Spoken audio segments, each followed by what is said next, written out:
Wait a minute, I had some damn cough drops, but I don't know what I did with them.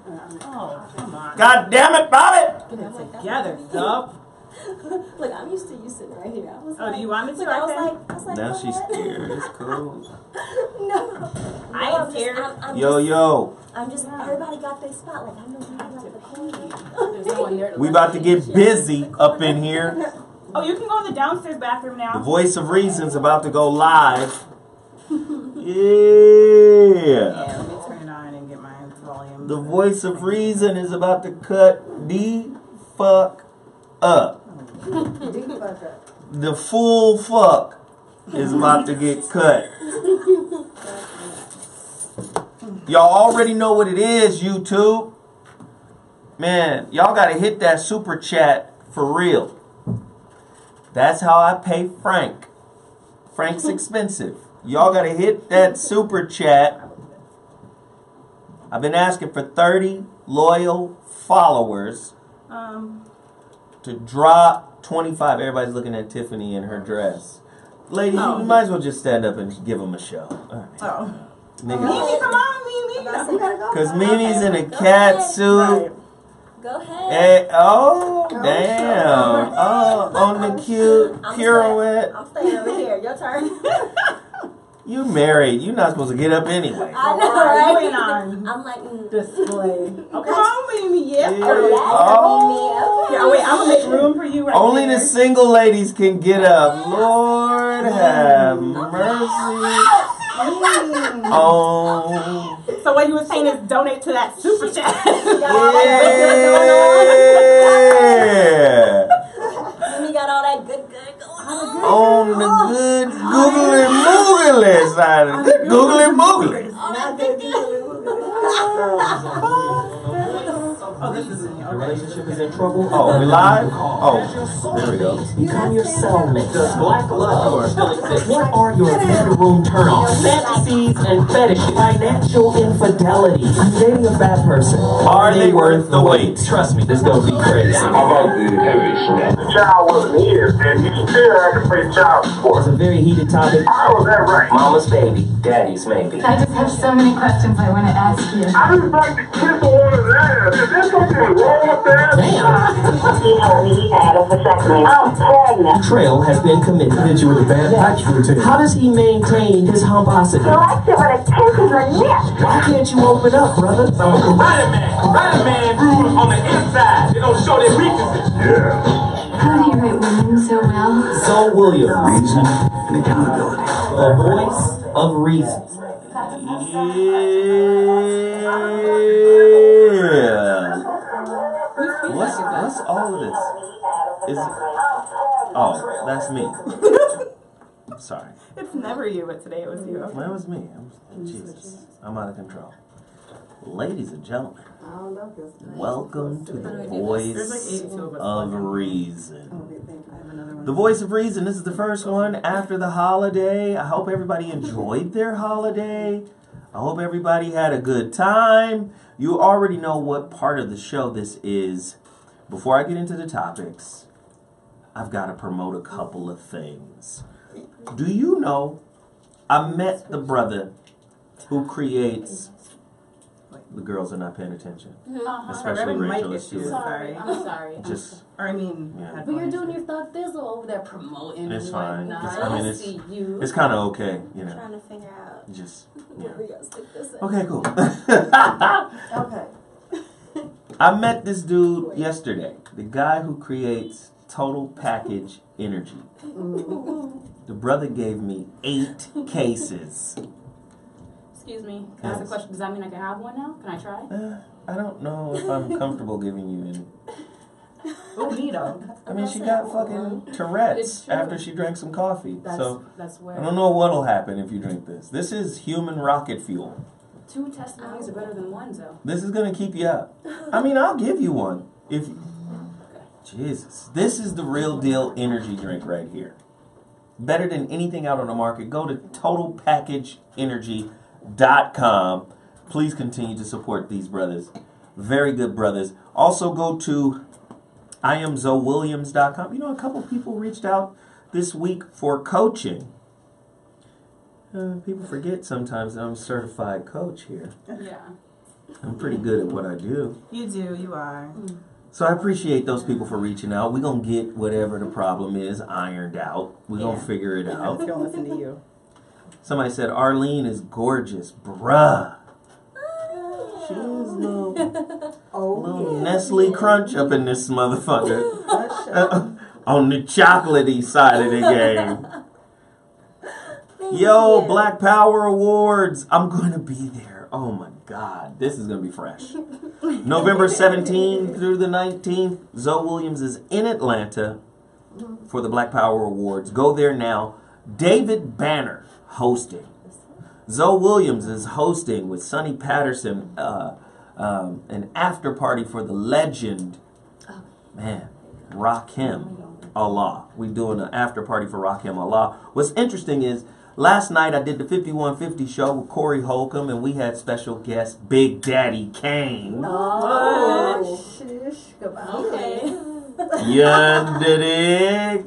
That's what's up. So just being a part of the whole hip-hop get down, I just feel good about it, man. I've been a part of this culture for a long time. A&R, rapping, producing, all kind of stuff. So to be able to do this for one of my legends, one of my favorites, Rakim, that's crazy. After party, Black Power Awards for Rakim Allah. Go to blackpowerawards.com. Purchase your tickets now. Limited seating. It's going to be ridiculous. And then on the 17th of November, I'm doing a relationship dismount workshop in Atlanta. Oh, God. Just imagine me serious. Now, see, on the radio, I'll be playing. Right. Just imagine me serious on your ass about your problems. It's pretty much what I'm going to be doing. Relationship workshop. Hey!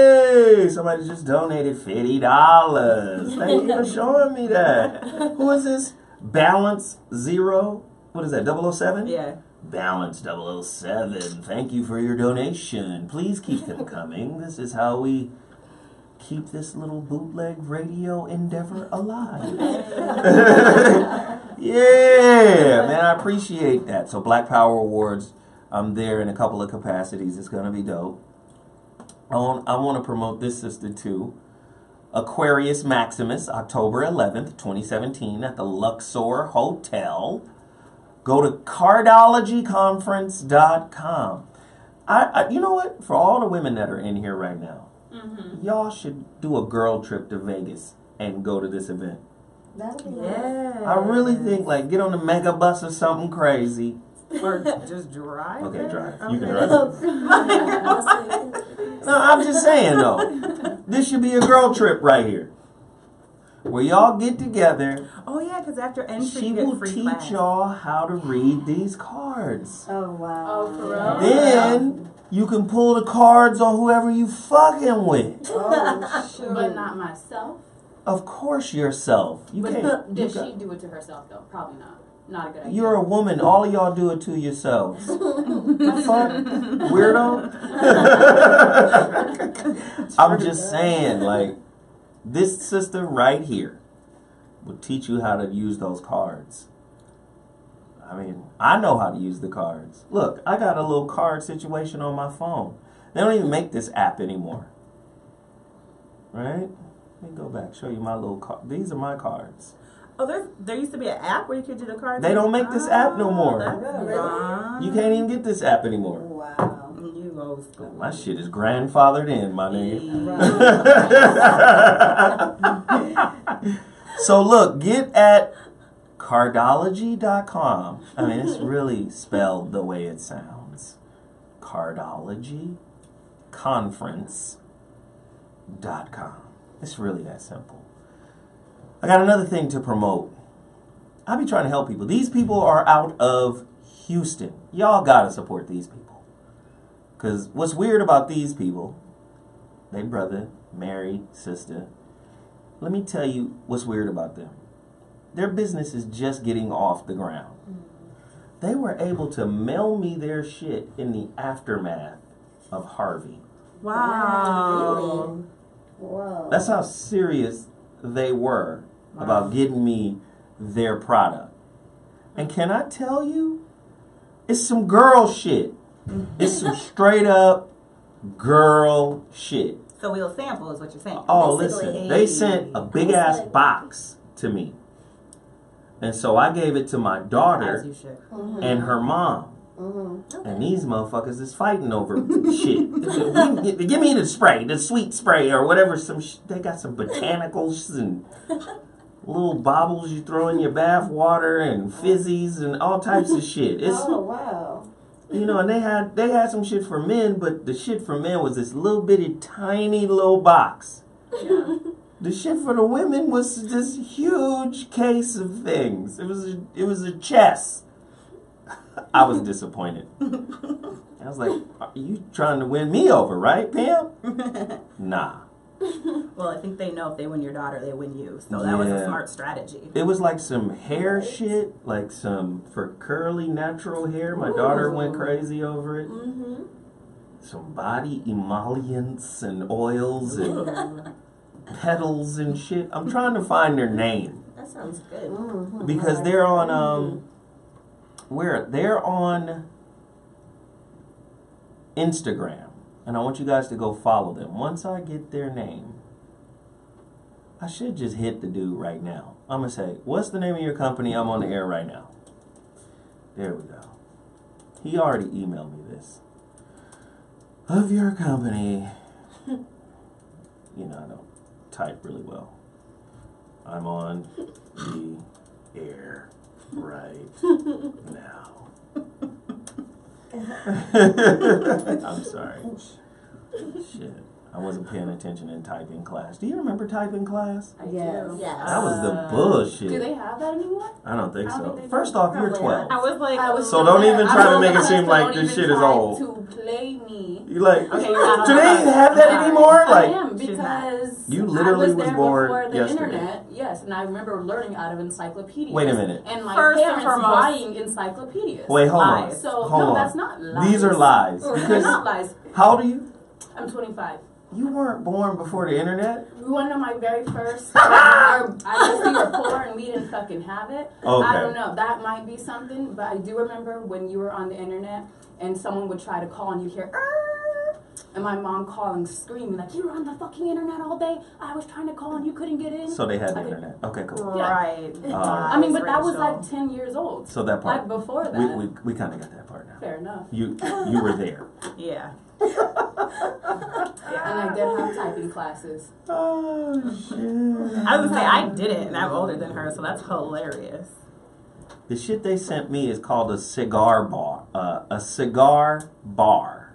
Oh, yeah, that's awesome. It's kind of dope. It's got like a little body wash, a little soap, and some type of male oil.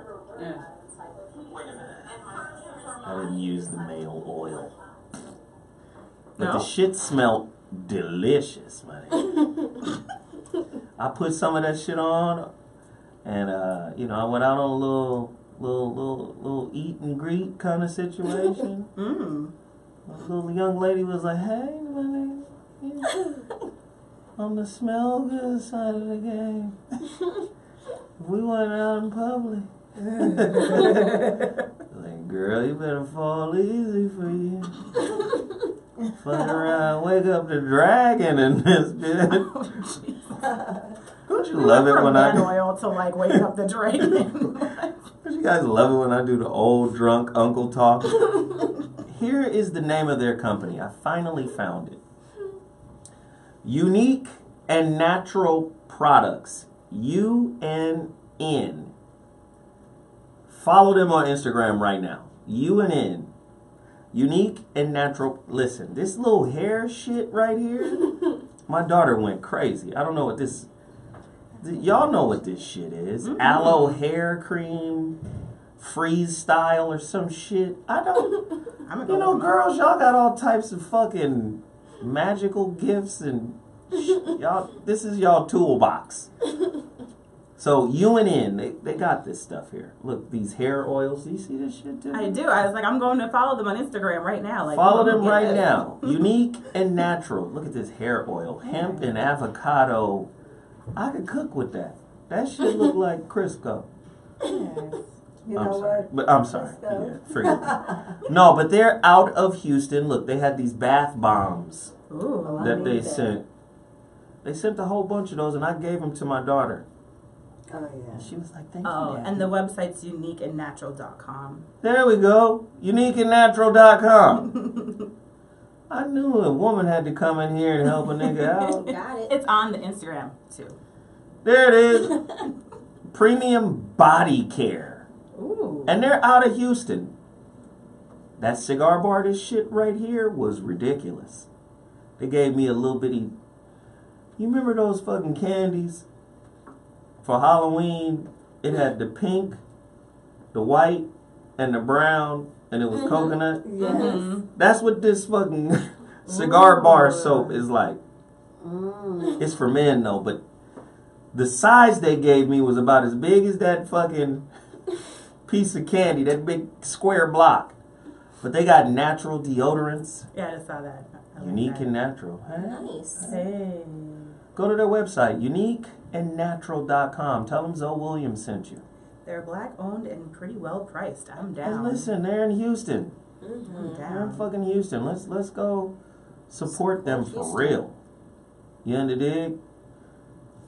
Everybody go over there and say hi to them. Alright? Can y'all do that for me? Just say hi. Say Zoe told me to come over here and say what's up.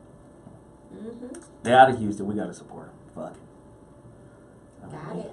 I can't believe they did what they did during the goddamn Harvey. Right. I was like, you did this during Harvey? Wow. Jeez. Alright. Cool. So I promoted everything, I think. Did I promote the Jamaican stroke package? Nope. Sure didn't. Y'all some nasty motherfuckers. These girls up here be like, no, you did. I just know you didn't. I would remember. I bet you would. Jamaican stroke package by Tiffany. Listen, I think women teach men how to stroke that thing better than men do.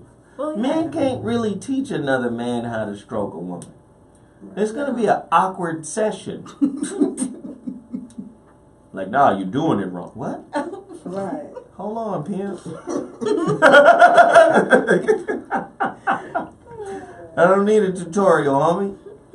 I got this. I learned my best sex shit from women. Like women, y'all niggas have a weird way of teaching too. I've had some impatient sex teachers. Okay, nigga, shit. The okay, nigga, shit. Oh, all right, nigga, I'll do it. I've got that a couple of times. So slow down, nigga. You're gonna hurt somebody. Yes, that part. I've gotten that. Slow, my nigga. I get that a lot. Slow. Fuck is wrong with you? Slow down. Yeah, I get that. I love it though. I love being honoring, not doing what I'm told. Oh, you're one of those. I think women love that about me too. Yeah. They're like, I said stop. I said slow down. Nope. Take it. Oh my god. Okay. I can't. Oh, his wife is calling in right now. Let her in. Bring this sister in. She calling from Houston. Welcome to the show, lovely.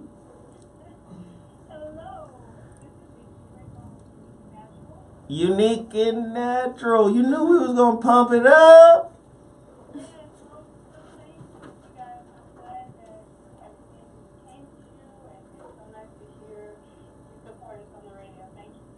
Hey, I hope everybody goes out and supports Unique and Natural. What is it? Products? Yes.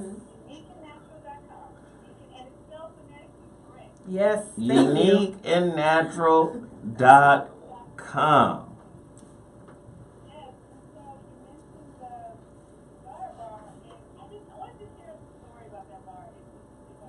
Sure. What up, Chuck? What's happening, pimp? Ah, man, this is good shit.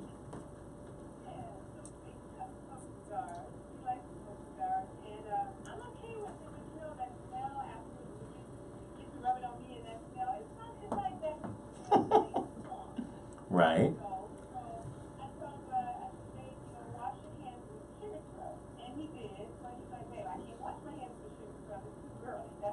Right.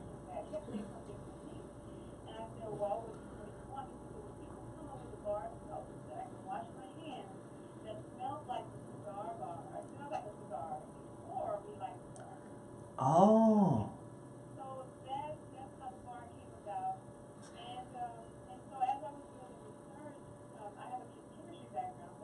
Ooh.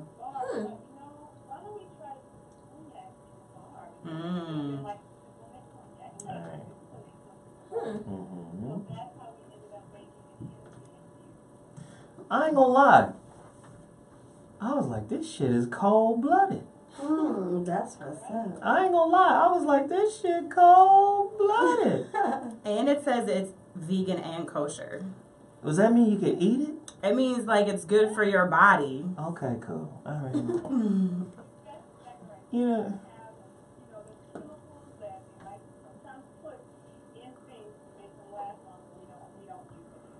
You know men don't really care about all that. You guys can worry about if it's vegan or not. If it smells good, we're going to wear it. This shit could be made of gasoline. We'll be like, this shit smell good, though. I'm going to put this shit on my neck. But it will discolor the hell out your skin. Well, listen, I appreciate you guys for calling in, and we're going to continue to support your business strong. I mean, like I said, I was very impressed that you guys got that package to me during Harvey. That's crazy. So...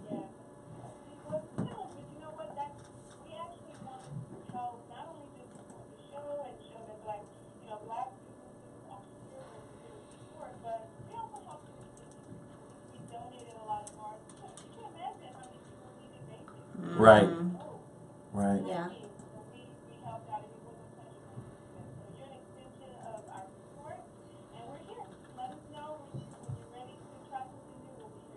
Okay, cool. Well, thank you guys. I appreciate it. We're going to keep promoting it, okay? All right. Peace. Well, that was dope. That was all bubbly and fresh and shit. Okay, now let's get to work. Are you guys ready to deal with me today? Yes. Y'all be acting funny style like y'all got it. Y'all ain't ready for me in this motherfucker. Ooh. Woo, nigga, you ain't scared nobody. Make me wild. Woo. She did the old ghost noise. Ooh. Motherfucker. What are you talking about? We ready. You're the pro. We sat up under the master, so we... Yes. Hey, you ever did? You ever did? Use the master. No, but on a real note, one of my friends called me and asked me something that I felt was a little disturbing. It was about the show. It's like, you be on the girls real tough. And I'm like, yeah. Really? You know, they was like, you're misogynistic. Oh, no. I was like, no. I don't know what show you watching. Right. Or I should say, I don't know what clip of the show you're watching. Right. You didn't watch the whole show.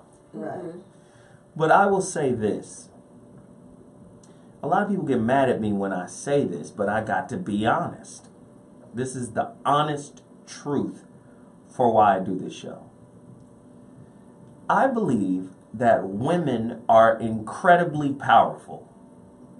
And I believe that women are the chief limiters of that power based off of what they believe and how they've been conditioned. Right? So you're not really responsible for the conditioning, but you're responsible for buying into the conditioning at some point. Because, listen, most people have a moment where they go, hey, this is the bullshit. Right? Most people, as they grow up, as they develop, they go, whoa, mama, grandmama, grandpapa, uncle, all these motherfuckers was wrong. Right? I just saw my oldest son during the holiday break in Fresno. And I told him, I said, nigga, your job in life is to break up with my ideas about the world. But the only way you can do that is to go out there and disprove me by living, by understanding life. Now, there are going to be times where you go, oh shit, Dad was right. But there's going to be a gang of times where you're like, Dad was the fuck way off. And I want you to experience those moments more than you experience the moment of Dad was right. Because if you're experiencing Dad was wrong, that means you're living life to the fullest. You're getting some shit that transcends where you come from. So I produce shows, right, that are designed to put women in a position of accountability. Why? Because society has conditioned you to not be in a position of accountability. Under the guise of something so-called spiritual. God did not make you subordinate, lesser, weaker. No, not at all. Not the fuck at all. Man did. So I like to create these topics. That's why I hit you with a text. And I hit the other youngster with a text. Because I wanted to see the younger perspective. Like, what do you get from this show? Because from my understanding, a lot of people get a lot of meaningful information from these shows. And I don't see myself as a misogynist. I see myself as a motivator of women. Like, do I let you guys off the hook often? No. No. Do I let shit slide? No. Sometimes I do, though. But I'll double back to it. It might be 4 shows later, but I'm right. Yeah. Right. You did say this bullshit. That boomerang. Right. Like 4 episodes ago, you said. You know. But the whole purpose of the show is not to blame women. It's to put women in a mindset of claiming what they experience. So with that little soliloquy, fucking diatribe, today's topic. Y'all niggas ain't gonna like me for this. But I don't care!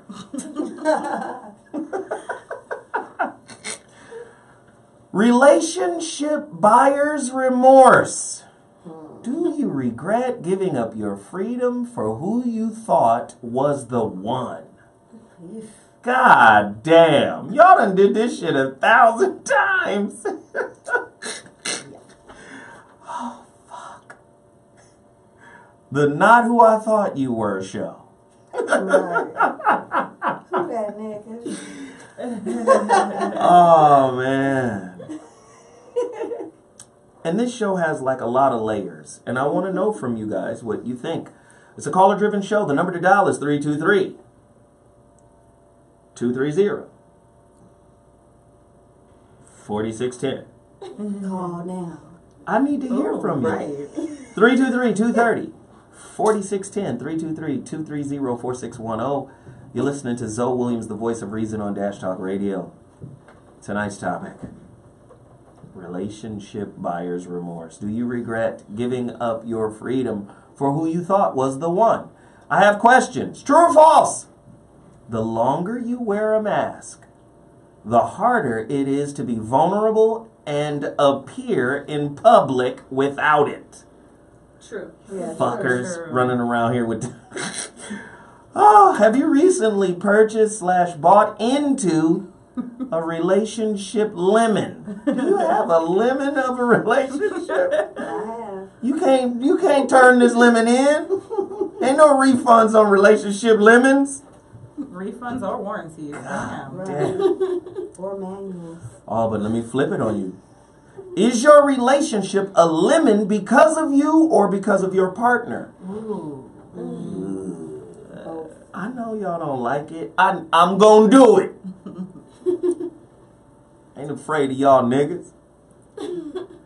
Are you settling in your relationship? What is your definition of settling? True or false? Settling is being practical instead of authentic, fearful instead of faithful. Oh, quitting ass niggas. Y'all better think about these. I'm framing the topic. True or false? Settling isn't about you being a 7 dating someone you consider to be a 6. Settling isn't about that. Right. Is it? True or false? I don't know. Gosh. Are you wearing a mask in your relationship? 32, 32, 30, 46. I don't know. God. Every day that motherfucker is on, it kind of gets glued to your face. True or false? Settling is about wanting more than you're getting out of the relationship. True or false? Are you greedy? Are you selfish? Are you giving as much as you're wanting? Oh, that's, oh yes. Oh, wow. Oh, jeez. I know you motherfuckers don't be thinking the way I think. God put me on this planet to fuck with niggas' minds. And I'm here. Like, what's happening? Give me your mind, punk. True or false? Settling is accepting less than you deserve from a partner out of fear that what you want just may not exist. Fuck it. This is the best I can do. Gosh. I have so many questions.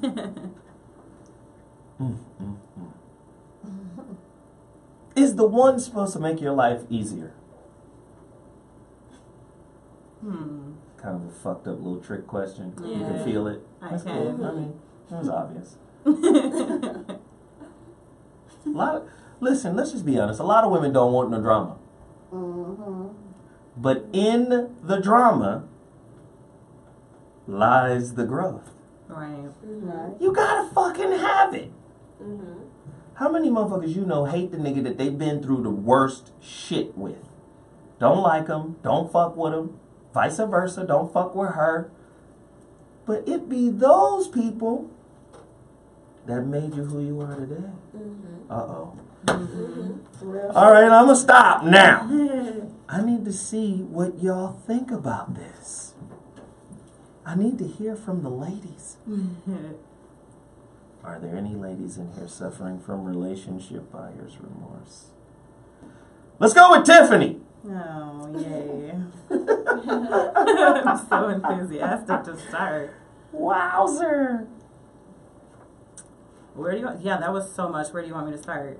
Just, I want you to organize your mind around the framing. Talk about it. Yes. So, right. A lemon. Well, I guess I returned my lemon, or Ain't no returns. I'm gonna say I salvaged it. I sent him to the junkyard, I guess. That would be the best metaphor for what I'm experiencing. So, but yeah, a relationship lemon would be not getting out of it what you wanted, I guess, or not feeling fulfilled in that relationship. And I think, like you said, the person who has caused you the most shit has also taught you the most. And I think that's the disadvantage to being where I'm at in my whole situation, is that I would love to be able to talk to my ex to see if the conclusions I've come to about my self-reflection are actually on point. Like, if the areas that I'm now owning my own shit are actually on cue or not. You know what I'm saying? Like, okay, I'm owning a lot of where I fucked up and why the relationship was a lemon. Because I truly believe if you're ever thinking that a failed relationship is 100% the other person's fault, you've already failed. So there's something you did to also contribute to that lemon. So well, let's even go deeper than that. Can a relationship be a lemon if you learn something? No, I don't think so. And if you learn something, then it's a lesson, not a failure. Not a lemon. It's a lesson, not a lemon. Right. And lemonade. It's lemonade. My nigga. You better make lemonade out of this motherfucker. So yeah, I feel like that's where I'm at. I think that's where age maybe has brought me into maturity and just time to just be is to realize, like, okay, I'm past, or I'm getting past, I'm not going to say 100% past, but getting past anger. Are you petty? No, I'm not. Vengeful? But I had Get back. You Gemini, my nigga. I know it's a lot of that. I say I have petty thoughts and fantasies, but I don't act on them. Yeah, I think about it all the time. Like, man, I should have took all the sneakers and sold them. I could have paid off all my debt. Like, I be having hella petty fantasies, and I share them with my best friend, and we both we verbalize them, but I'll never act on them. So that's how I fulfill my pettiness. I'm like, someone share my petty fantasy for the day. Petty fantasies is genius. Yeah. I want to hear from the ladies right now. I want to hear from the men right now. Call me if you have petty fantasies as it pertains to disappointments and upsets with your relationship. Like, I could fuck them. I could steal I got all they motherfucking social security numbers. Right. That part. I mean, his credit ain't shit, but still. I could run the jewels. And, wow, that part came out on the air. Whoa, okay, cool. So I just asked if she was petty, and we have our confirmation. That was my pettiness for the day. Jesus, see what I mean? Like some petty shit. Call us petty people. 323-230-4610. I need to hear from it. I need to hear from you. Sometimes we be having that feeling because we feel like we got played. Whenever you feel like you got played, there's always that little person in the background going, you can't let that slide. Right. Yeah. Your reputation's on the line, motherfucker. You can't. What if this get out that you let this nigga play you like this? Right. And you know, women, y'all do that shit to each other. You gonna let that nigga get away? For real? You know, he just gonna do it again to somebody else. You getting him back stops him. You're protecting a life. Wow. Hell no. Arlene. Arlene. Yes. Relationship buyer's remorse. Have you ever had it? No. And I've definitely had relationships that did not turn out the way I wanted to be, but I feel like that I'm where I am in my current relationship because of all those things that happened. I learned what I did and did not want. I learned what I will and will not accept. I learned what I can work with, what is a deal breaker. There's a lot that you accept when you don't know that. So I wouldn't say there were lemons. They weren't right for me. I'll say that. Those people were not right for me. And everything that's good to you ain't good for you. Huh. So, huh. How about that? Yeah. That's my old uncle laugh. Shit.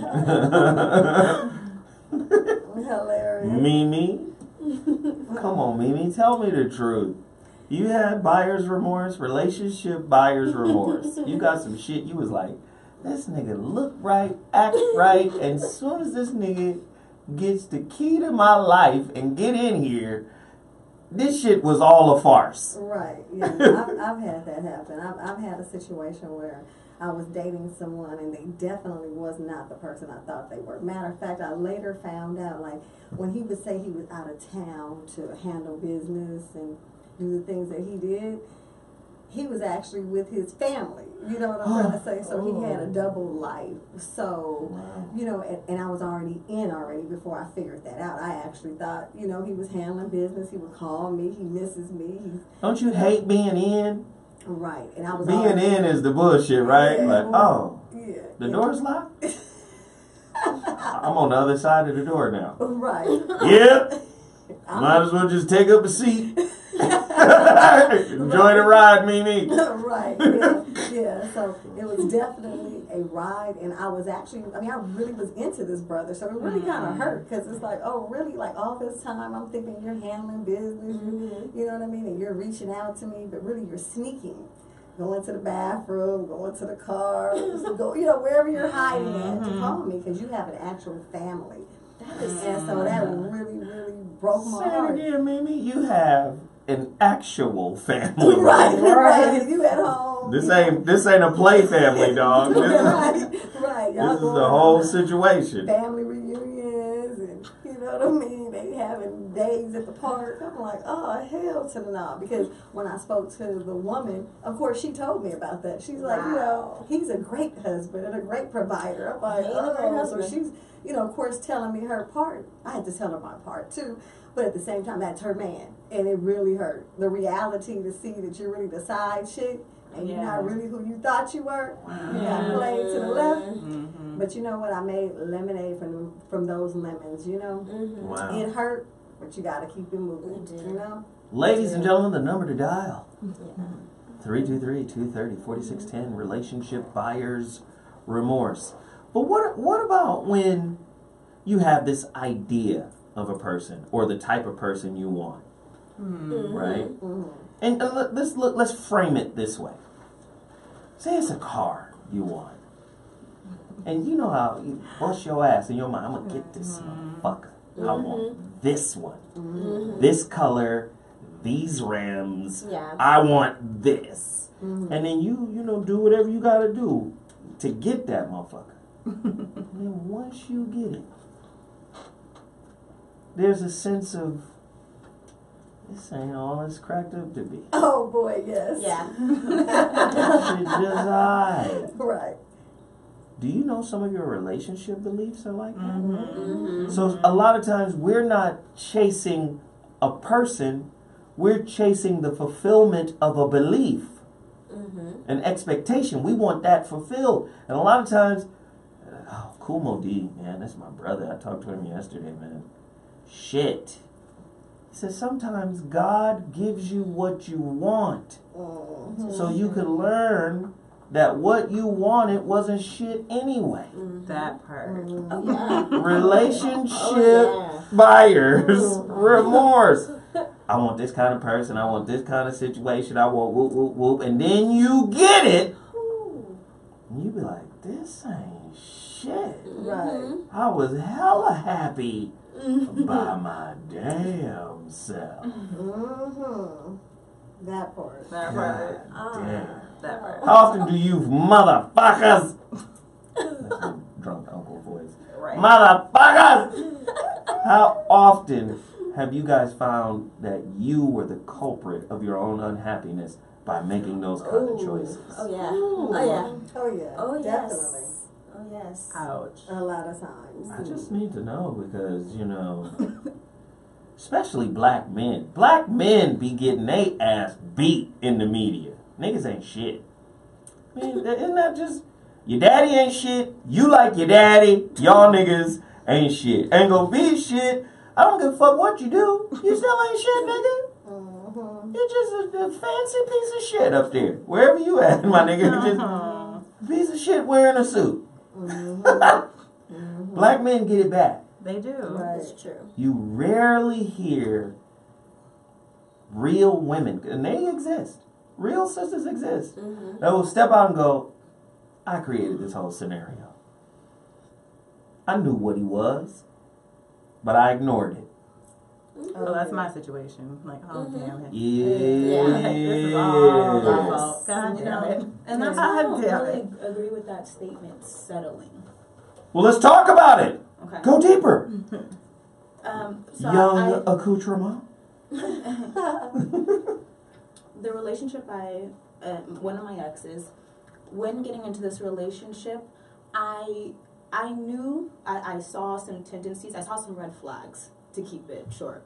And though at the time I knew I was settling, looking back at the relationship and everything, I don't even want to call that settling, because whatever I was gaining by entering that relationship overweighed what I was missing. What were you gaining? Go deeper. In that relationship, I was gaining someone that took care of anything I needed. On it, like if I had an idea, the next phone call was, babe, remember I had that idea? So I did some Googling, and here's how we can go about it. I went to New York. My first time in New York, something happened with my card in the hotel. He was like, I'll call the hotel. I got this. He put down his card. Like, he was just a man in that sense of he took care of things. But But there was so much more that in that relationship that really fucking sucked. It was a horrible relationship, and I knew that going in. So though at that time I would have said I was settling, looking back at it, Rachel, you weren't really settling. But Rachel, you decided. Can we dig deeper? Sure. Yeah. Are you a masochist? Knowing that it wasn't good and proceeding. Yeah, I was just whatever just excuse, whether me being bored or at that time the relationship. No, you already said what it was. Well, you was getting what you wanted. Right, yes, and I went from one relationship to the next. So it was a rebound. There's many things. He took care of things. He was a rebound. I was bored. It was a lot of things, but the red flags did not. The settling, the quote unquote settling, did not overweigh what I was gaining. So I didn't think I really settled. You know what I mean? Mm-hmm. Like the, no, you the didn't settle. Analysis. Yeah, but people would call it settling. No, and that's not settling. No. You didn't settle. Mm. We can call it something else. What negotiated? You sold out. Yes. Okay. All right. Hey! We got crazy. Truth coming in this motherfucker this evening. That nigga was crazy. Crazy. Wow. Yeah. But how crazy are you? Right. To overlook crazy. I know. I had this talk with myself. That's how I know you crazy. We working out. Okay. I was like, you're Wow. Wow. Jeez. Do you guys convince yourself to look past shit? Hell yeah. Yes. Arlene, talk to me. I legit had this relationship with this guy and it did not work out, and I was like, you know what, God? If you send him to me again, it'll work out this time. And God was like, if this dumbass don't stop asking for his ass back, I done told you that this nigga is not the one, but I'm going to give you his dumb ass back. Wow. and when I tell you that shit blew up in my face. And I was so you asked for it and got it. I asked for it, I got it, and I was like, shit. Wow. This nigga ain't shit. And I looked over it, I made excuses for it, and then I was like, I don't even like when you breathe. You need to get the fuck out of me. Wow. Like, that's how bad it was. And it was like, God was like, yeah, I told you, dumbass. That's what to you leave him alone. I gave it back to you. Exactly. It was that last time that I begged for. Yeah. And God was like, oh, you want this? I will give you that shit. Wow. And you will have all of his shit. And like I said, I was like that was when I was young, so that was in my petty phase. I was like, how can I poison the air that he breathes? So he no. I don't know how. How can I poison it? I was like, because he breathed and I got annoyed. He would like chew and I'd be like, oh, shit. Wow. And I was like, this nigga is enjoying that fucking granola too much. It used to piss me off. Get your ass out of here, nigga. Right. Look at him all breathing and shit. Okay. Thinking. Over here thinking. Oh, it used to make me so mad. I love it, Mimi. Same question. Oh my God. Just convincing yourself. Oh yeah, no, I've done that. I've convinced myself to stay in a situation that I knew was bad for me. I mean, but as I did it, you know, the sex, when you get to, I'm just being real right Let now. it out. When you get to a point where you're intimate with a person that you give them all of you. I got magic dick. I know what you mean. Saying? I know. And you just, you know, you're exploring them on a different level of the game. Oh, yeah. You know what I'm saying? You feel like it's magic going on. Yeah. You're like, shoot. When you get to that level, right? When it's really like, whoa. You got to tell a friend, like, damn, it be going down. You know, my point is, though, when you have it like that, it's hard, even when you know bad stuff about a person, to let that go, because you feel like that's something so magical that you're feeling. Yeah. And you know what I mean, you're like, dang, nobody else makes me feel like this. So I think when I get to those points, I make up excuses of why the person is doing something, or they're giving me an excuse, and I love their excuse because I want something to make me feel better so I can stick in this particular relationship. Right. You feel me? So everything they saying, even if it don't make sense, I'm kind of, of course I'm debating if that's the case, but I'm gonna let that stick because I need to stay here with that. You know what I mean? You want to stay in that relationship, you're making up excuses. You feel like, hey, maybe one day this person will change, or one day I can change them, and you can't change anyone. But as a woman, and when you feel certain ways about a person, you're hoping like, he gonna change, he gonna see what he got. And sometimes that don't matter. You know what I'm saying? They're doing them, and it definitely hurts. And they have a warm space to come home to. Right. Done. I think settling in that manner or in that sense does exist. So going into a relationship, settling doesn't exist, not in my opinion. But if you outgrow someone or someone stops trying and then you start making up excuses, I think in that sense you're allowed to be like, okay, I am settling right now. Right. Or, But see, may I interject really quick? Sure. I think that's problematic because women get caught up looking. And it's not just women, it's men too. Yeah. But people get caught up looking at their partner's development. That's true. Yeah. Mind your development's business. Yes, we're in a relationship together. However, we grow at different rates. Right. And a lot of times, there's a sense of ego involved where one may say, I'm further ahead than my partner. And then they stop. It's tantamount to you're winning the race and you turn around backpedaling to see where your partner at and then trying to coach them up to you. Mind your goddamn business. Turn around, run your race. Right. Yeah. Can I? I'm going to finish this and then throw it back to you. Okay. People get shit just at different times. You could be in a relationship with somebody, and your woman may understand some shit that you might not get 5 years. It might take you 5 years to get what she already knows. If she focuses on the 5-year period that it took you to get what she already knows, she's contaminated the relationship.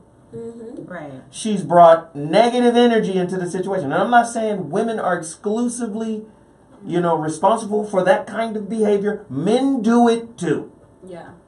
I'm just saying that particular thought process is corrosive for bonding. Finish your point. Okay. So I agree with that. I have no argument against that. It makes all the sense. So I was going to say, so what about this point of settling? I think this is another point where someone can settle. Like, when you get caught in a situation, so let's say, you end up pregnant. We all know how it is, like how it feels to have, not feels, but what society will say if you have a baby out of wedlock. Okay, how many people, now I'm going to try to now we're going to get married, now we're going to try to make a family for the baby's sake, when they know damn well they would not be together if this kid never happened. So I think that could also be a point of settling. I think that's dope. It's the shock. I think it's difficult to make a marriage into a coping mechanism. But people do that, though. I know so many people. That's why marriage is fucked up. Well, they've gotten married because they've gotten a situation where now a kid is brought into this world. Yeah. And I personally, I don't know if I would do it. I haven't been in that situation. But, I know that's as far as what society says, that's not okay. It's not okay to have a kid by someone on one night stand and then go your separate ways. And you have a separate family, he has his family. Oh, that's definitely a big thing, especially in the South. Is that called settling, though? It should be. They call it a shotgun wedding.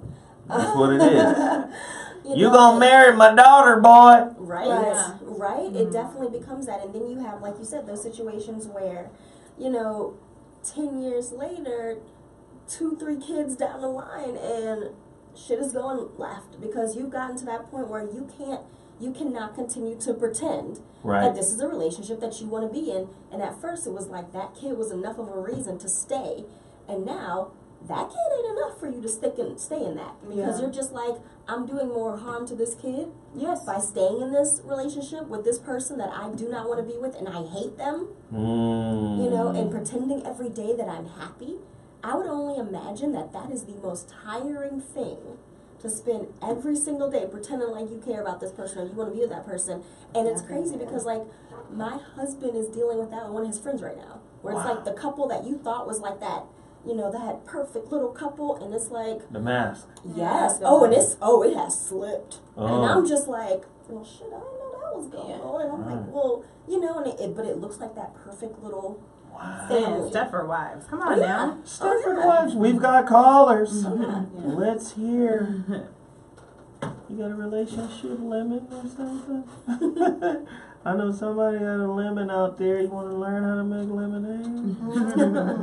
Relationship buyer's remorse. Do you regret giving up your freedom for who you thought was the one?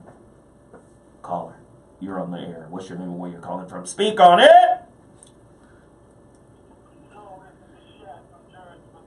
What's happening, babe?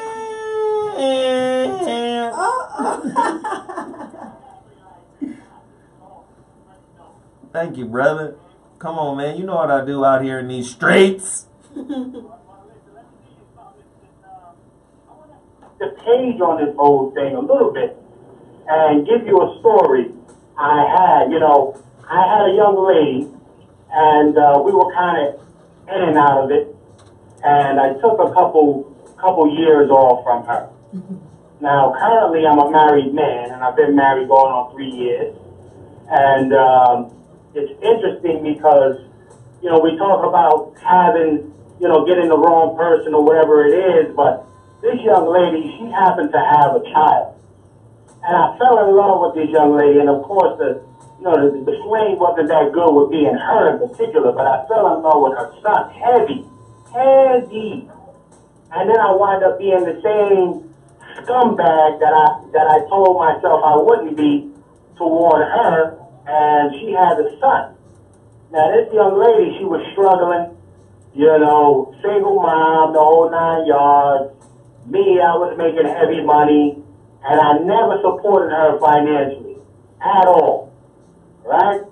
So we fast forward a few years later now, and of course she finally gave me the courage. She did the right thing. She said, you know, get up out my crib, you know, because I was straight freeballing off of her, knowing she was struggling. I was on some straight scumbag stuff, and going over there laying her down, but in the process falling in love with her son. So she cut me off from the son and the whole situation entirely.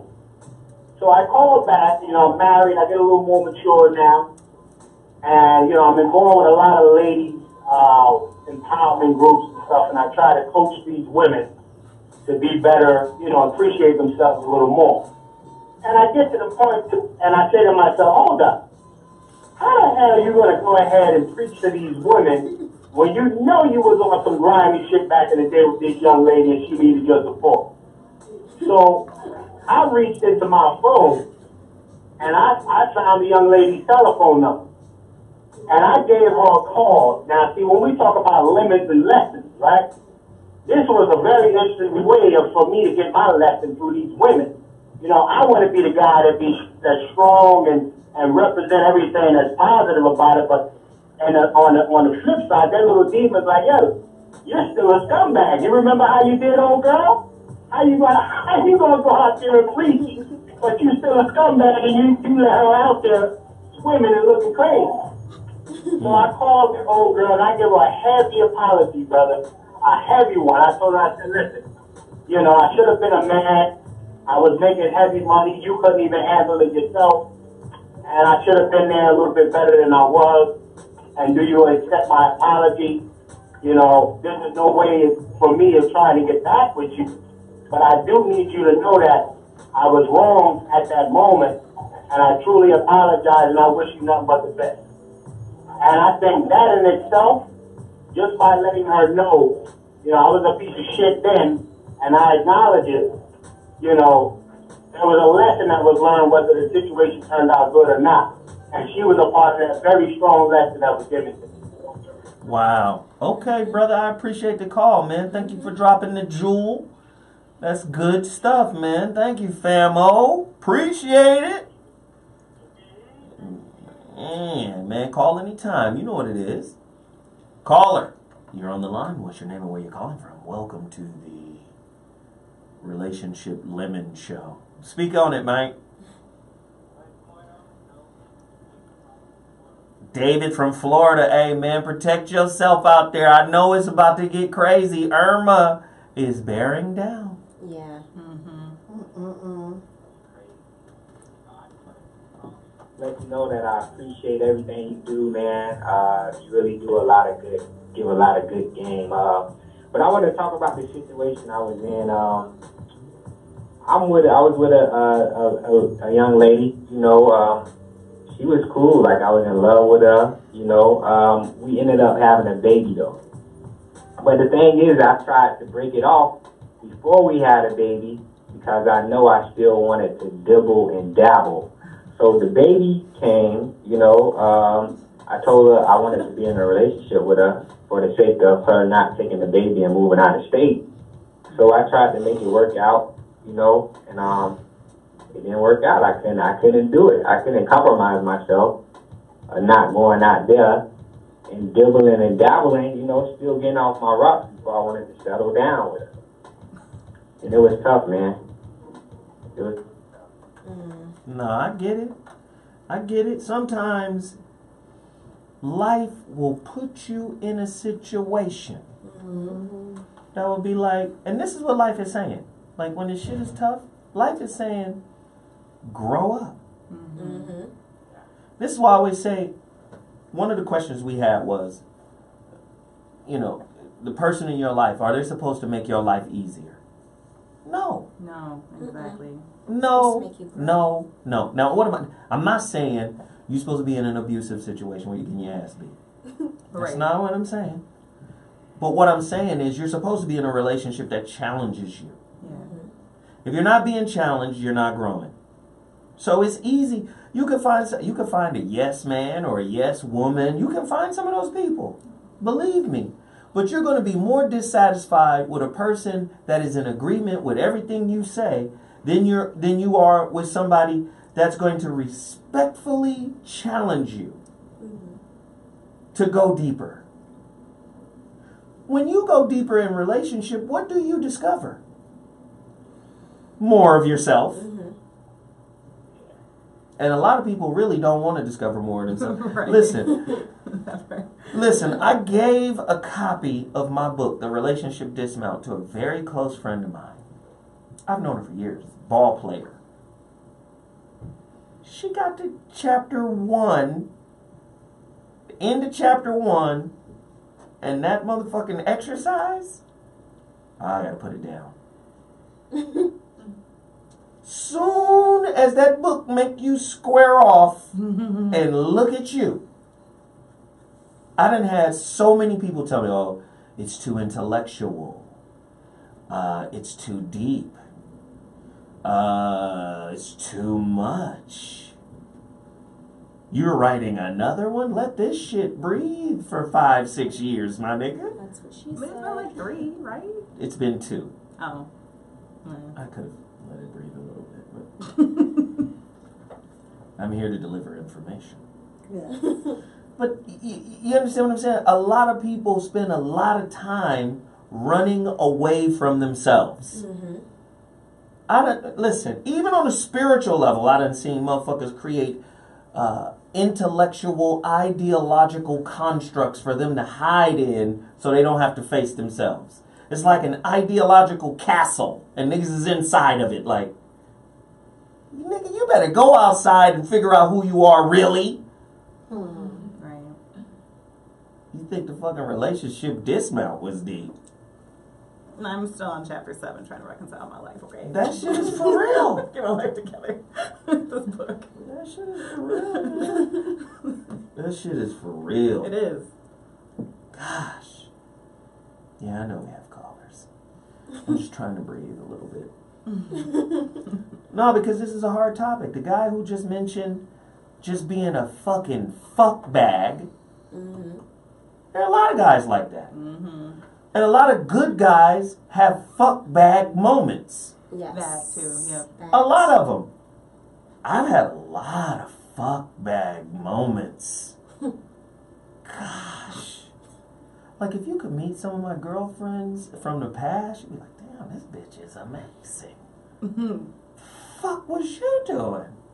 Bullshit. I'm not afraid. No, seriously. Jeff Brown meets the mother of my 2 oldest children. He goes, nigga, what the fuck?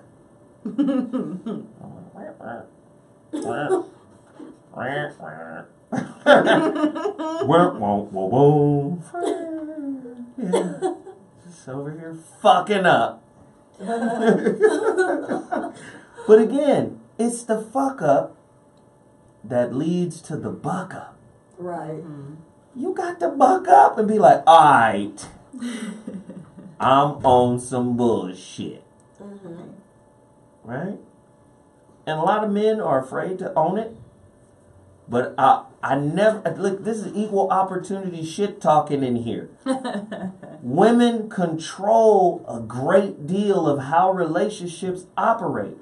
And if women started with the basic beliefs, where did they come from? Who gave them to me? Did they come from trauma? Right? Did they come from superstition? Did they come from fear? Yeah. Did they come from lack of knowledge? What coven am I a part of? The coven is mama, grandmama, is auntie Nim. Okay. What's our coven's philosophy before I buy in? Because when you buy into the philosophy of the feminine in your group, you gonna make your man buy into that shit if he gonna be with you. He gotta buy into some of it. Yeah. He gotta be like, oh, okay, cool. That's what y'all. That's how y'all. Okay. So if I want to be with you, I gotta kind of. Yeah, you gotta kind of roll with that. Well, that's what they do. That's my woman, nigga. I got to go with her. Shit. I got to go home with her. It's real. But ladies, if y'all could challenge some of those beliefs, what would your relationships look like? Here's a metaphor, and then you guys can take it. Imagine what African Americans would look like if we could be creative within a country without oppression. Oh, God. Wow. Yeah. So, peep game. Niggas created hip-hop out of heroin and poverty and a gang of bullshit, gang violence in New York, and them motherfuckers came up with hip-hop out of that. And that wasn't the first time we came up with some amazing shit out of some real destitute, spiritual penury. You like penury, don't you? I did. It's kind of touched you. It did. She's Gemini. I'm just saying, like, we came up with that shit. Hip-hop came out of that. Yep. What about the blues? The blues is some sad shit. I'm sad, my nigga. What would New Orleans be without the blues? Nothing. I mean, it would be something, but not as great. It's such a big part of. It's such a big part of the culture. Such a big part of expression. Right. I don't know. What would it be? Right. So I then asked the women, using that metaphor, what would your relationships look like if you questioned all of the generational curses that were passed to you as wisdom? That's ugly. I know. God damn it, Zoe. Jesus. What would your relationships look like? Would you have relationship buyer's remorse? No. Would you? God, would you be settling for shit? How many times have mamas forced you to settle for a dude because he was safe? For fear of you reliving some shit she went through. And how many times has a dad forced his daughter or tried to put his influence on his daughter not to choose a nigga that's like him? That's happened. Yeah, I've had that happen. My kids' father, when my dad met him, this is before he was the kid's father, because I knew him in high school, but my dad was like, I don't like that nigga. So I was like, he was like, watch him. You know, he always had this thing, but I didn't really listen, though. You know, your parents can tell you things and you really don't listen. Actually, sometimes when your parents tell you stuff, it makes you draw to it more. So it actually did the opposite. It didn't. Yeah. I'm just being real. Like, it didn't make me feel like, yeah, my dad said don't like you. It made me feel like, shoot, we gonna be hanging out, and you may not know about every time since you're saying all that.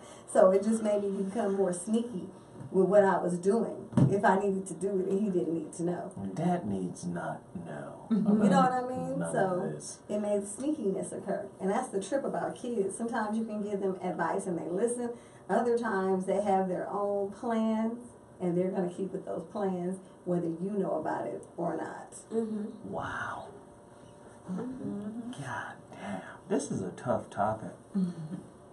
There's settling. There's fear. There's ego. There's judgment. They're not growing fast enough. They're not doing enough. I got a lemon. Yeah, you know what I forgot to add? So the same person my dad said watch out for was the biggest lemon, although in retrospect I learned the most from the relationship because it was pure turmoil and terrorist threats and acts, but I learned the most out of that. It made me the woman I am today, whether I want to admit it or not, because a lot of things hurt so bad you don't want to admit that that's something that made you strong, because the thought of it is like a nightmare. You know, when you look at Freddy Krueger, and Freddy Krueger come back from chapter 2 and 3 and 4, you say, I thought I killed this nigga. He back? Wrong. So, you know, that's kind of how I feel about that relationship. But actually, it did make me strong. It helped build character. And I think that I'm a go-getter and a hard worker and got blinders on my beliefs because of what happened to me. You know, so I can't actually say that it did help me, although it definitely hurt me mentally and physically, you know, so there's the catch-22. Right. You know? This is amazing. We've got a caller. Caller. Tell us about the shit you've been through. Caller, you're on the line. What's your name? Where you calling from? Speak on it! Tuscaloosa, Darnell, roll tide. What's happening? What was the name of that movie you were talking about, Richard Parker? Ah, yes. Richard Parker. Damn, the movie escapes me, but it's one of my favorites with the tiger, Richard Parker. Yeah, Pi. Life of Pi. Life of Pi. Oh. Ooh, good movie. Everybody should see that movie. Yes. Okay, Life of Pi? Yes. Okay, I'm gonna check that out. But yeah, I got remorse. I had the remorse and probably still got it, but yeah, I thought everybody was the one. But I figured out it just was there for the resistance, so. You speak about the water being emotion, and but it comes to figure out like water resistance is the best training. So I guess everybody that really showed up for me, they was really there for the resistance. But until I met somebody, you know what I'm saying, that had they mastered their emotions, and it was kind of fit better for me. But yeah, I feel like I thought everybody was the one, but they really was just there for the resistance. So. All right. Every time you call, man, I be wondering like, what this nigga library look like? You be having some hella deep thoughts, man. I appreciate the fact that you call in all the way from Tuscaloosa, Alabama. That's right. I appreciate it, man. Thanks for the insight. And I understand what he meant. Yeah, I got it. Resistance. Yeah. You know? Resistance. A lot of people don't like resistance. No. But it is the best training. Somebody said he a Pisces. They got jokes. Say he's a Pisces. Here's another thing that brings a lot of dissatisfaction into our relationships. That makes us think this shit is a lemon. or this relationship is a bust. Attributions. Yeah. See, if you are conditioned a certain way and your partner behaves in a certain way without having their actual experience, you're going to attribute something to it. Right? That's from somewhere else. You on that bullshit, ain't you? That's what that is. No, that's what the baggage you come with said it was. That's a hard one to deal with. You know how many cloudy conversations are going on in relationships right now? And people just don't have the tools. Right. How do you overcome those negative attributions? You can't go in your partner's brain and fucking reprogram them to think about you or perceive you in a different way, right? Right. So how do you get around that one? These little fucktards. Well, first, the huge disclaimer with that is if you truly have trust with that person. And you'll find out quickly when you start trying to unpack those attributes. Like, hey, I'm not that whatever that you think I am, or this action or behavior doesn't mean this. Because, obviously your past experience has shown you that, but no, I'm not, is trust. You have to really trust that person, because in unpacking some of those attributes or undoing it, you're going to be vulnerable and you're going to show your true self. And if they're not someone who's, worthy of that trust, or they're a manipulative person, they're going to use it against you. So you have to really, you're going to risk some vulnerability and putting yourself out there, and you're going to risk it coming back. So like for me, it was like, we're trying to unpack that stuff in my previous relationship. Like, hey, I know we both have cheated and we act this way because of that, but we said we're not no more. So let's move forward like this. And you start telling all their stuff. I'm gonna share all these passwords, and I'm gonna do this, and we're gonna do that. But then you have to be careful. Hold on, y'all sharing what? Like passwords, like phones, email, like whatever. What bullshit is that? Hey, so again, mine was one-sided. I shared mine, he didn't share his, and that's where when you risk being vulnerable with someone you don't get in return, you have to be careful. So you put yourself in a vulnerable place in relationships when you try to start unpacking some of those attributes with people. So it was I found out very quickly, every time I give you a nugget where I'm trying to unpack the attributes to show I'm not that thing I used to be, it would come back. And so I should have paid attention to this is like a boomerang every time. I should probably stop doing this, But if you're in a healthy relationship and it is someone who trusts you, it's going to be uncomfortable. There's going to be discomfort. But you're going to start understanding each other and being able to move past it and actually build stronger trust. When you're able to have uncomfortable conversations about, hey, I feel like this, you're thinking of me like this because of that. Now, key is I statements. Please, Jesus, if everybody could just use I statements in relationships, the world would be so much better. Not oh, you did that, so so you must think this, that. No, I feel this way because this happened. If we could just learn to use I statements in relationships, I think we would do so much better up top. Hey, yeah, man, motherfuckers can't use I statements in this climate. You better get used to it. Most people are selfish, right? Well, then selfishly own your feelings. Don't blame how you feel on somebody else. You're feeling what you feel. You came here with this trouble. That's what most people think. True. I statements require you to be at a certain level of self-actualization. But you have to, if you're supposedly trying to unpack attributes and have a stronger relationship, you better get comfortable with some I statements. Gosh, we got a caller. Caller. What's your name and where you calling from?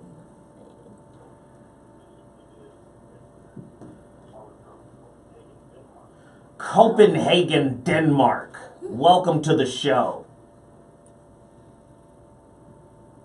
Speak on it, man. We got a delay.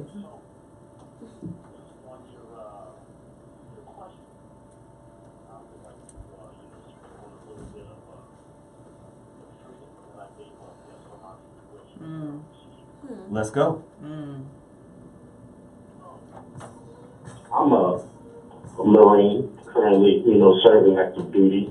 And I've been overseas for 3 years. And so when it comes to relationship remorse, yes, I was in a relationship for the first 2 years of my career overseas.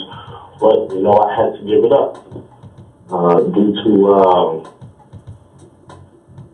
a little bit of confusion in the situation that we had set up.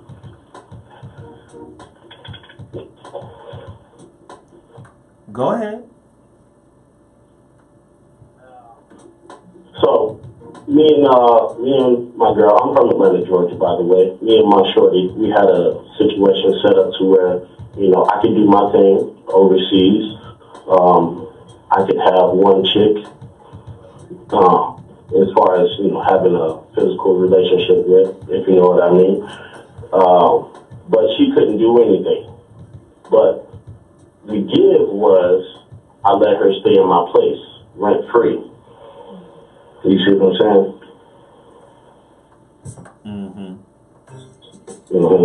Now, when she, let's say 2 years into my situation, I was out in the Philippines. I moved her out because I was tired of, the Asian flesh. I had to get me a soul sister, so I brought my girl out, flew her out, everything. Put her in a condo, she had it all. But when I got her out there, she told me that, she was dibbling, dabbling in a little something extra while she was back home. So then I ended everything. Am I messed up for that, though? Hey, are you messed up for that? Here's the thing. She cheated on you, right?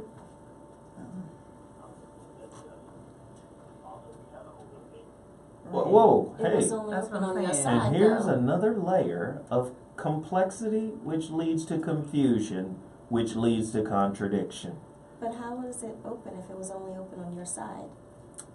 Welcome to America. Because that's not exactly an open relationship. That is you having the freedom to do you, and her being okay with just living in your place and being like, okay, well, this money should be enough to keep you company.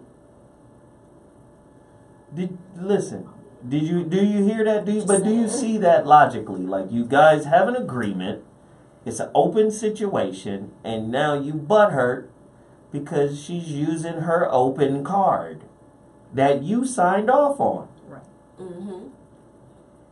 Did you sign off on the card? All right, fix it. Said it from the get-go that, I would not tolerate anything, as far as her dabbling in any kind of extra situation. The whole point or the whole benefit of me being able to do whatever I want, really, was me giving up something and providing a place for her to stay. Okay, come back. Wait, hold on. Come back. You get to do whatever you want to do. You guys agree that she has a lesser diet version of doing whatever she wants to do as recompense for you giving her a place to stay. Do I have it? Nigga, you should have been a lawyer instead of a military man, because you got a hell of a deal going. Right. I'm sorry, I would have cheated on you too. I would have cheated on you. But if that was the case, I would have been like, this nigga really feels like I am worth rent money. Well, because that's really what it comes down to. So it's like you're saying that you deserve humanity and you deserve companionship while you're handling this business overseas, which, by the way, we're grateful for your service. Yes, thank you. But at the same time, you're saying that these are all the things you deserve, but you're putting her on a lesser platform and saying she doesn't deserve any of that stuff because I'm about to throw this money at her and provide a roof over her head. So I'm sorry, I would have cheated on you too. And I would have cheated on you in your house, and I would have enjoyed it. Whoa. Oh, okay. Well, ooh, girl. Get your life. There's the inner Virgo. Yeah, I mean, but that's...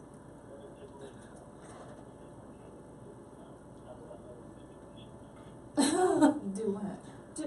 I'm like, Well, she's married anyway, so you know. Well, no, this is but no, seriously though, this is the classic male ego shit. Right. Yeah. Right.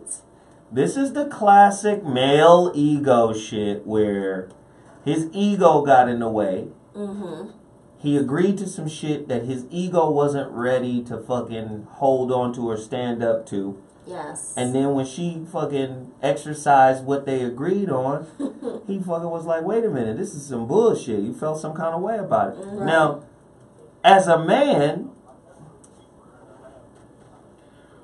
well, what did you agree that she could do? What did you agree that she could do? Let's hear it. From the get-go, I let her know. So let me kind of bring it to the beginning. Me and her, we've been had relations, since high school or whatnot, sophomore year. Right. We reconnected after college, and now that I joined the service, 2 years into my service, I'm on this mission to where I go overseas and whatnot, and I'm gonna be overseas for 3 to 4 years. And we reconnected, and so I let her know. I said, hey, I'm gonna be gone for a little bit. If you can hold it down home, I'll be back and we can do whatever. You know what I'm saying? And then, a little bit after I got overseas, I was in the motherland. Let me say that. That's the first, continent I hit. I was in the motherland. So I've seen some beautiful sisters out there. I was like, yeah, I'm gonna need to do something out here. So I let her know straight up. I said, hey, I'm gonna do something. I'm gonna let you know. But in order for me to do that, I'll give up something. I'll let you stay at my house because, I used my money and I bought my own. Okay, I gotta stop you. I'm sorry. Because, I don't need all the details to kind of know what's going on. You know what you did, man. Yeah. You got the old cake, a cake and eat it too contract. Right? But at the end of the day, if you agree to some open shit, you can't have conditional openness for her and unconditional openness for yourself. Exactly. Well, I just think it like really he backed himself into a corner. Well, yeah, I think it sucks that they decided to capitalize on what the societal what are they like? Well, what men and women should go through for it. So as a man, for you to be happy, you need to stick your dick in something. For a female, she needs financial support. She needs a house. Exactly. And that's what's going to keep you two happy, being separated. And I think that really sucks that that's what you guys decided to decide on. And apparently it wasn't the case. She needed some dick too. No, but the stereotypes, that's stereotyping to the fucking max, the worst of them. So you as a man need to go mess around and do what you have to do, and then her as a woman just is happy with some money and being put up. Exactly, and obviously she was not. And that's ridiculous. And you need to own up to your shit. That's what this whole show is about. Exactly. Not doing that. Not falling into that category. Exactly. Like, and Jesus until you Christ. owe up to your shit and owe up to the fact that, guess what? You didn't have to go to Africa and be like, oh, she fine, I'm about to go put my dick in her. You didn't have to go do that, because guess what? While you were saying, oh, she fine, let me go put my dick in her, somebody was looking at your girl going, oh, she fine, let me go put my dick in her. Bye-bye. But here's my card, though. Here's your money. Wait a minute. Exactly. Wait a minute. Somebody on YouTube said you tried to write a relationship 360 deal. Yes, they did. For real. You tried to control every aspect of the situation. You didn't leave her no option. No. Right. Oh, man. Bye-bye. That's a setup Of for course failure. that didn't work out. Should I forgive her? Because we still, in minor contact with each other. Should I forgive her and should I take her back? Or should I just charge her to the game like my boy Corey Holcomb? Wait a minute, hold on. No, Corey, come for your life right now. Wait, forgive her for what? She exercised the deal. The deal was an open situation. You said it yourself live on the air.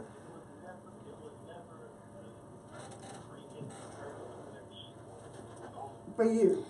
You got played doing your thing, so you don't. She doesn't have to. You don't have to be forgiving of her because you need to like. You don't owe her. Oh my gosh, I forgive you for all your wrongdoing. No, what you did and set in place was stupid, and then you have to be an adult and deal with the consequences of your stupid decision. Well, that's all it is. I think we're all like going like this was an agreement. It sounds to me like it was an agreement. Y'all didn't have an actual adult conversation like, hey, I'm gonna do this overseas. You're gonna do that. I think what you're really saying, you said it multiple times. I'm gonna clarify is that you told her. You told her you're going to have sex with other people. Basically. And then it sounds like she didn't really have a conversation back with you like, oh, I want to smash other people too. No, you just declared to her that you're going to smash other people. So y'all didn't have an adult conversation like we talk about encourage. It sounds like you just make a declaration that since you pay the rent, you're going to fuck bitches overseas. Basically. And wait, let's talk about this other little piece here. The fact that you want to forgive her means you want her. Right. Let's just go there. Has she even asked for forgiveness? Right? You want this girl, don't you, boy? Tell the truth.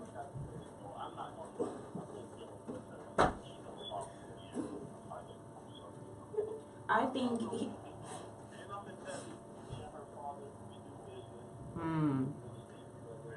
Hey, let me tell you. Hey, let me tell you a quick little story. I dated this girl once. She was a Laker girl. Hey. That's one of the best times of my life. Oh, Lord. Yes, she was doing the splits. It was awesome. She was splitting. I could always get in the game, right? I could always right, get in the that game. part. Yes. Oh. But she was crazy, my nigga. But she was a little Laker girl, right? But I met her dad. Dad is an old Gemini nigga. And she brought me around her place or whatever, and I met him, going to visit her. And I guess we went to some event, and there was this library, and I was in her family's library, and I was away from everybody else. I was reading these books, because there's some interesting books. And her dad peeped game. And he peeped game right off the top. He said, this is a different nigga. Right. This ain't the kind of niggas you be bringing over here. This is some brainiac type nigga. Who this nigga? So I started talking to her pops. And then her pops told me straight up, you here for the pussy. He said, her mind ain't like this. You know what? Damn. He told me straight up. She don't think like this. You in here reading Machiavelli? This motherfucker still watch Disney cartoons, nigga. She was 27, by the way. Damn. And she was older than me at the time. I was 24.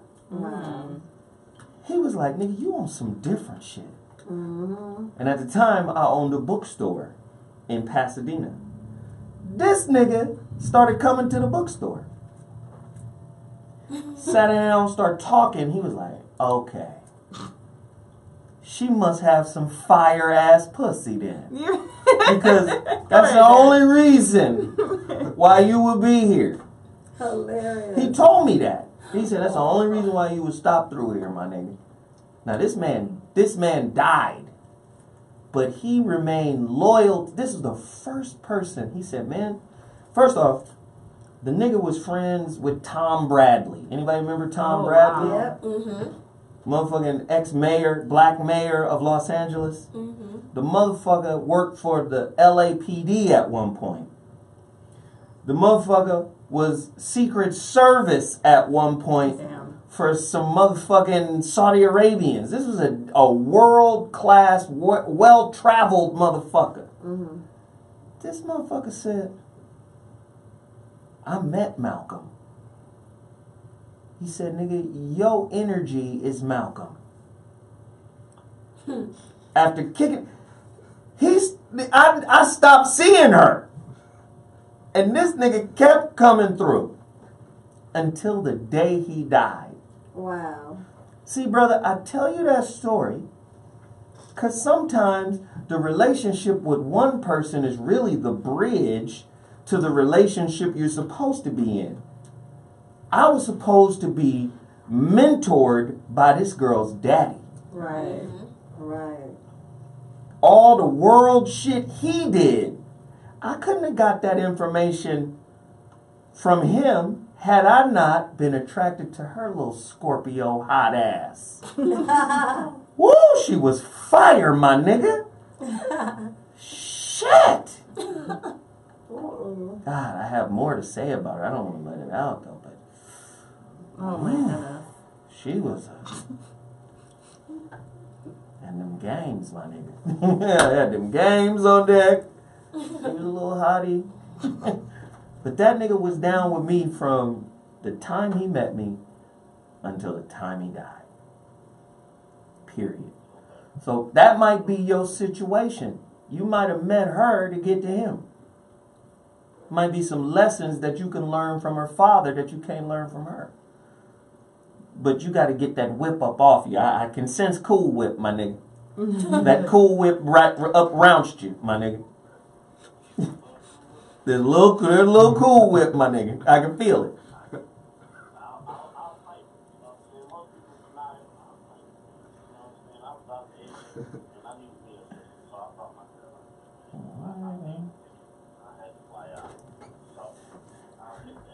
We're going right. All right. Well, I appreciate the call. This is good shit. Right oh.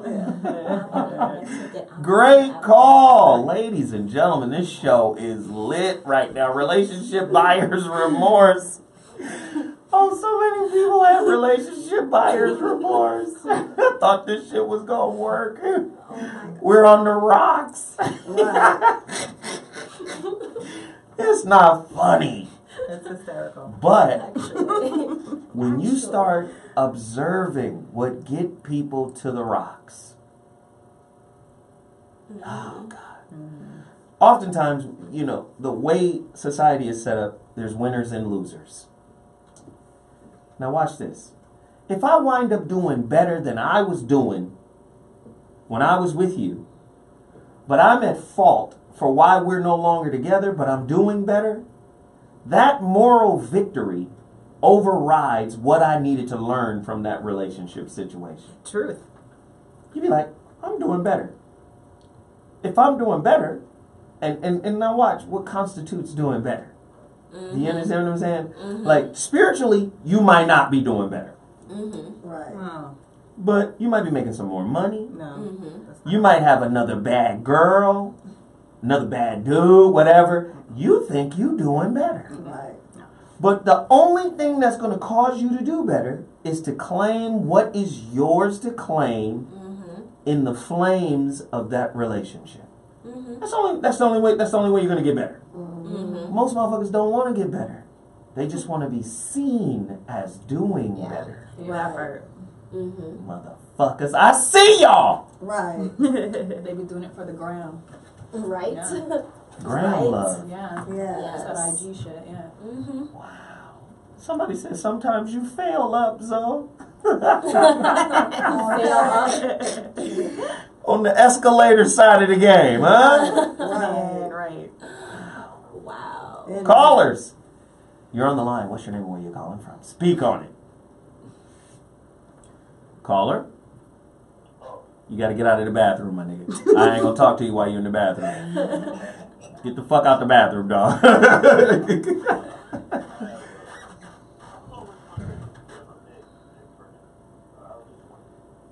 Who? I have not met her. No, I have not.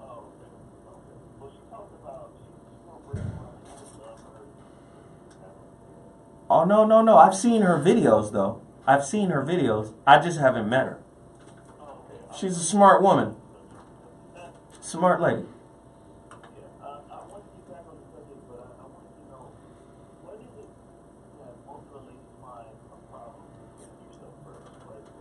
Ah. Arlene? I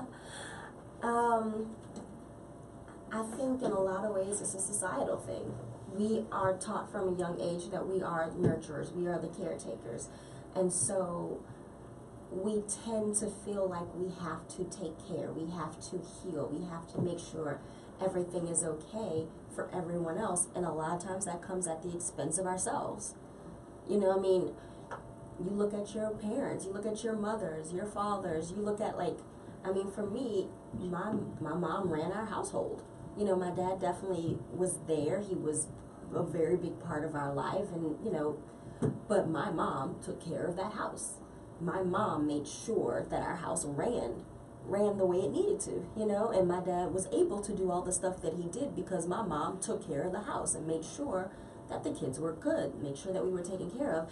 Now as an adult, I can see that there were certain things that she couldn't do because she was busy taking us to school, making sure we had our dance classes, making sure we had a hot dinner, making sure the house was clean, making sure all the stuff was taken care of for our lives, and because to her, that was what she was supposed to be doing. And so there's a lot of things that she didn't do. I mean, you know, just little things. Like I'm sure, you know, my mom liked to go to the hairdresser. She probably didn't go as often as she wanted to go because, hey, you got things to do with the kids. The kids need this. The family needs this. And I think that is something that you learn from a very young age. I know for me, it took me a long time to learn how to put myself first because, you know, that's what I was taught. That's what you do. You're a nurturer. You're a caretaker. And I found myself going from job to job being a caretaker. But see, sometimes buying into some bullshit, limited, unbalanced beliefs is part of why you experience some bullshit. Exactly. A lot of times y'all got to like this imbalanced superhero shit of women. Mm-hmm. Like, we can handle anything. I'm strong. I'm independent. I'm powerful. I'm this. Okay, motherfucker. Oh, yeah. And then be that shit. Me breaking and feeling like having a breakdown and having, like, panic attacks to realize I'm not taking care of myself. I'm so busy taking care of these motherfuckers next to me that I am not taking care of myself. And I had a conversation with my dad, and he said, you know what, Arlene, if somebody asks you for $20 and you don't have it for yourself, can you give it to them? And I'm like, no. He said, exactly. You can't give anybody what you don't already have for yourself. So you need to be replenishing your stores before you can replenish anybody else's. Oh, wow. And, no, continue. Bible that my cup runneth empty or over. Don't you suppose to have a full cup before you're able to service others? Hey, hold on. Okay, see, no disrespect, but I have to say this.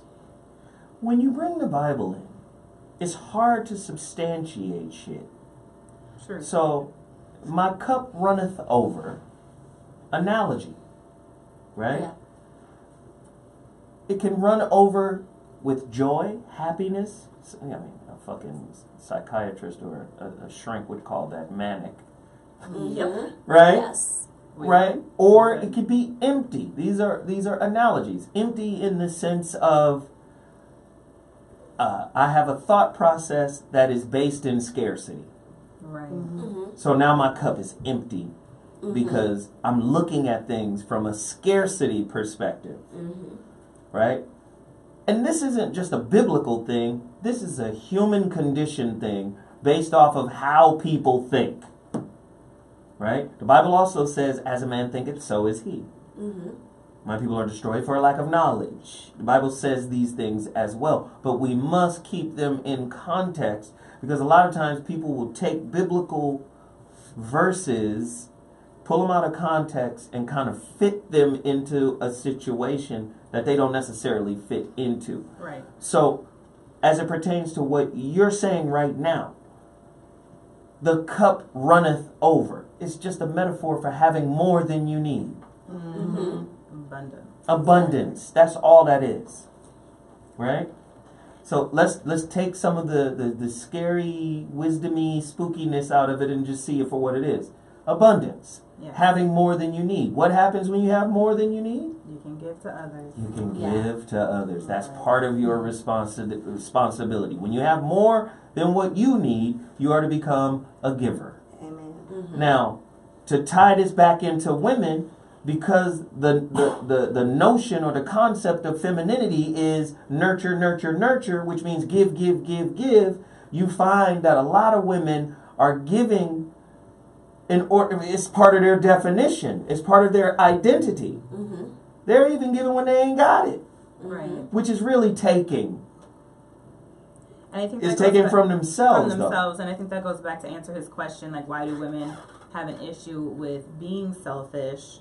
Is because, again, it is a societal thing. We're taught that if you're selfish, especially if you're already a parent, a mother, that in your selfishness you are now taking away from your child. Like, society has yet to come to the conclusion that you can be, in your selfishness, you're becoming whole, so therefore you're better for everyone else around you. Instead, we've shown it as a place of lack and ego. Like, oh, if you're selfish, that means you're less. You're full of yourself. You're self-centered. But it should be different. You should be selfish first, because if your desires are met, you're happy, you're fully joyful, you are therefore a better person in society. I think women use giving as a coupon to be selfish. I think they use nurturing and giving as a coupon to be selfish. Because I hear it a lot. I hear it a lot. As much as I do around this motherfucker, I hear it a lot. So I believe for some women, and I'm not saying all women, I'm saying for some but not all, there are some women who use the stereotype of what women are to manipulate and take advantage. Right. So I think there's two. There's like the woman who takes advantage, and then there's the woman who, like, because this is the expectation and society places on us, we haven't done for ourselves. And so me, like, I say a habitual overachiever my whole life, and people maybe from the outside thought that was overachieving for myself. I was selfish, but I was really overachieving for my mom. Like, I'm not gonna lie, I'll sugarcoat it. My brothers ain't shit. Like, I have 3 older siblings that ain't shit. I'm sorry. So, like, I was overachieving because I'm like, I wanted to be a demonstration of my mom's greatness. I was like, I want to be that one kid that just shows that my mom is great, right? So it took me until adulthood to really start realizing, like, I need to do for me to make me happy. And I felt super selfish in doing it, but that's the happiest I've ever been. Yeah. Hey, man, I appreciate the call. Thank you so much for reaching out, bro. Yep. This shit is crazy. I love the way these topics spiral. Relationship buyer's remorse. Do you regret giving up your freedom for who you thought was the one? I've definitely done that. I've given up my life for someone who I thought was the one, but it kind of, I don't know. I guess I got my lesson from it. What does that feel like? Like, when you give it up for the person you think is the one and they wind up not being, what does that feel like? That hurts.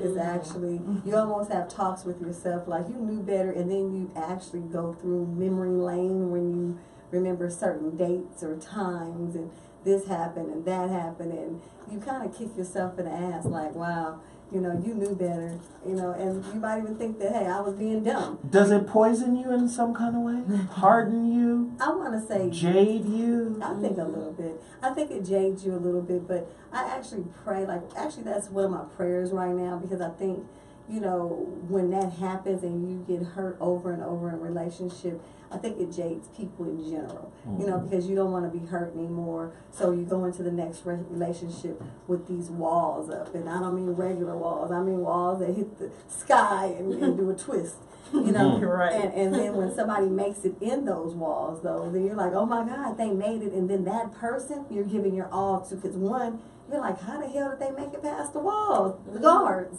You know, because you have your own personal guards up. Oh, yeah.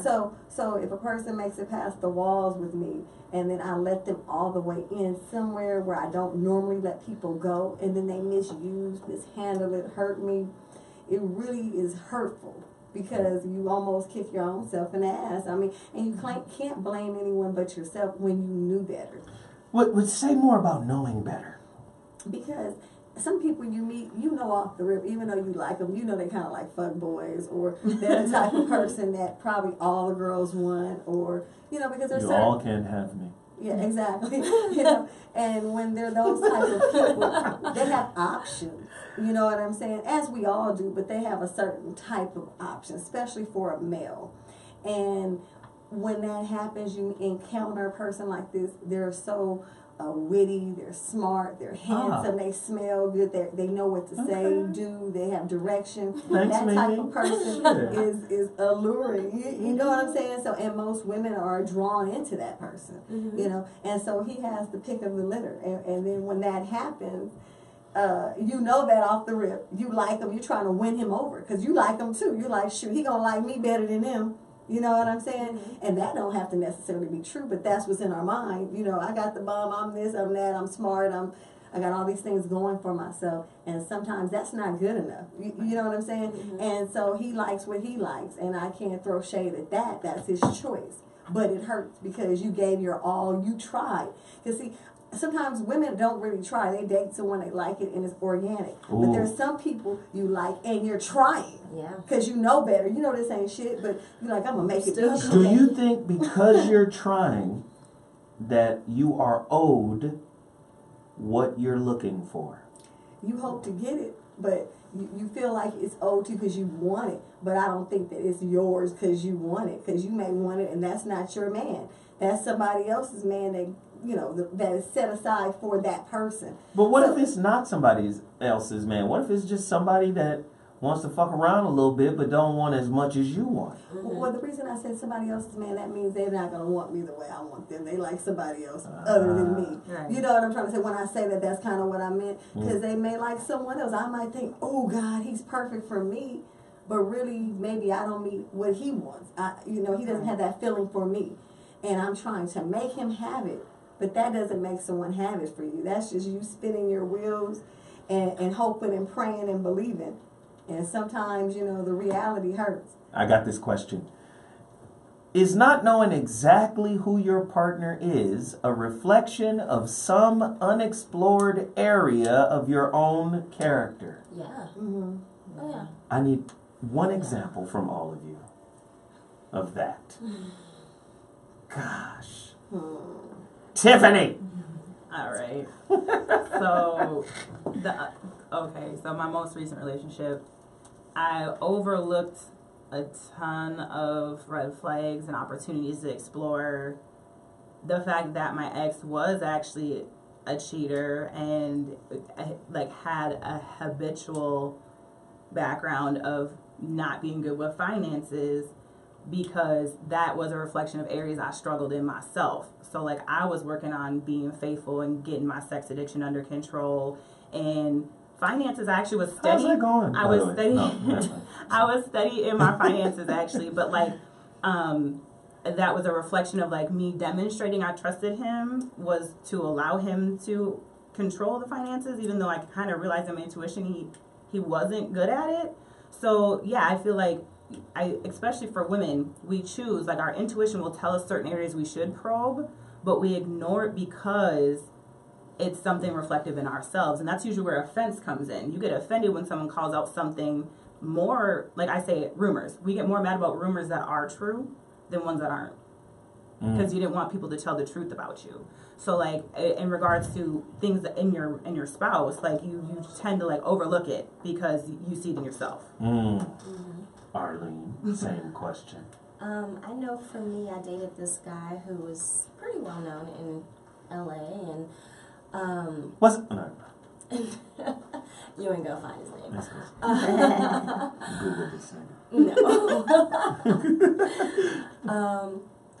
But I overlooked a lot of red flags because they kind of were playing on my insecurity. Because based on his career, like Mimi said, he was in a position where he was around a lot of women, a lot of people, you know, but he was coming home to me, you know, so it's like, okay, that's fine. So there was a lot I didn't question because I didn't want to stir up my insecurities. And I realized what was really going on when we finally like broke up. And he said to me that the reason he was doing what he was doing was because, and the reason he wasn't pulling me into the life that he was living was because he felt like I wasn't good enough and I didn't fit. Yeah. And so I kind of already knew that that's what he felt. That I was like the person he felt like when he felt like he could come home and like chill, that's what he wanted to do. But when he wanted to go out and wanted to go and do these things, he felt like I wasn't good enough. You know, he was like, you know, you don't fit the type, you don't fit the look, you don't fit the thing. And I think I knew that. But until he said that, I did not want to feed into my insecurities. So at that point, it was okay for me to be at home. Wow. But I was forced into thinking like that's what it was. I was too afraid to play into my own insecurities, so I let him play into his. Ooh. Oh, shit. Mimi, same question. Oh, well, I've had numerous of things that have occurred, but what drops in my spirit, I had a situation, I was dating someone, and they had this play sister that they would always have with them. And I could tell it was something more than the play sister thing. And I would bring it up, but, you know, everybody would play me down. She would want to be my friend. She wants to go shopping. He gives us money for us to both go shopping to bond. But really, they got a secret relationship. And, you know, it came out later. It was very hurtful because she would try to befriend me so she could almost start stuff. So she was almost the devil's advocate in a way. So she was with him trying to befriend him. She's over here with me. Oh, he's not calling us back. You know what I'm saying? So she's putting things in my mind like, oh, yeah, he's not calling back. She's actually low-key starting shit, but she likes him. It's all her game. So I said all that to say, you know, in relationship, you see the red flags. You have your intuition, and sometimes you don't follow it, and you get played. So I got played. Damn. Rachel! Yes. Batman. So my first relationship, that was during the time when I was super insecure. And we dated for about 4 years, and the first few months I actually cheated on him because he was that guy that everyone wanted. So I was very much like, why would he be with me? And so, you know, I never thought we would get far into the relationship. I actually ended up telling him and broke down the whole situation on why I ended up cheating on him. He forgave me. Thank you for that. But the next relationship, I'm not thinking. Thank you so much. Don't care. No. Thank you for that. Yes. Shishing. No. Wow. No, years later, but he understood. I told him the whole situation and why, and it was strictly because of insecurity that I even went out and did what I did. Now, the next relationship I was in, the guy was completely insecure, and that did break up our relationship, but I was also part of the blame because looking back, I never, you know, had that talk with him, or I never egged him on, so to speak. I never was like, oh, baby, you're this, or I never gave him any compliments. I never built him up physically because I didn't even know how to build myself up, you know? So that is, yeah, that's the situation I had to do. Wow. Yeah. Yeah. Jesus. I've been saying it for a long time. You get what you are. Yes. Yeah. You have a fantasy that's bigger than your reality. That's fucked up. Gosh. That's where you are. You can't have what you want until you become what you desire. Exactly. That's another piece of game I just like to slip out there. Just throw it out there real quick. Can you imagine? Typically, fantasies come from lack. Yeah. Can you imagine being able to live a life without lack? Ooh. What you could create? Nice. So that's like some Gandhi shit. So, That's some Gandhi shit, right? Do you see what I'm saying? Like, ah. See, y'all creating fantasy because you ain't got shit. Right. And you don't get the fantasy because you refuse to accept that you ain't got shit. So start with, I have nothing. I mean, I have nothing. It's real. It's real. Do you understand what I'm saying? But I have nothing, and watch this. But it's okay. Right. Right. It's so okay. Because the something that I'm in pursuit of is really nothing. Ooh. Do you see? Interesting. Okay, so the Gnostics. I was like, you would throw this right at the end. We should learn a Right. whole bunch of shit real quick. So the Gnostics, real quick. The Gnostics. The Greek word is gnosis, which is knowledge. Right? The Nag Hammadi, these scrolls found in ancient Egypt, 3rd century. They basically said, the more material or physical a thing is, the less valuable it is. Right. Yeah. The more immaterial or spiritual a thing is, the more valuable it is because it's closer to God. Amen. So, most niggas is in relationships for what they can get. When they don't get what they want, they say buyer's remorse. Yeah. But they've never really challenged what they desire and why they desire. Desires are born out of scarcity. That's why you desire some shit. Can you imagine being in a state of needlessness? Well, that would be unconditional love. Okay, we're cool. All right. Zoe does enough of this shit. I just wanted to touch on a few things. I love having the ladies here. You guys inspire me so much. Wonderful show today. Back in the building. Wednesday. We'll be back Friday with another heater. Today's topic was great. Don't forget, donate on your super chat or go to my GoFundMe page, www.gofundme.com/Zoe Williams, or go to my website, IamZoeWilliams.com. Pre-order your copy of The Holographic Relationship coming. Man, this was an amazing show. I appreciate everybody for contributing, callers, and my wonderful ladies.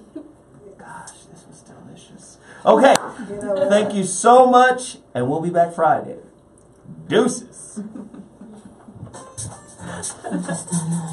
Oh, yeah.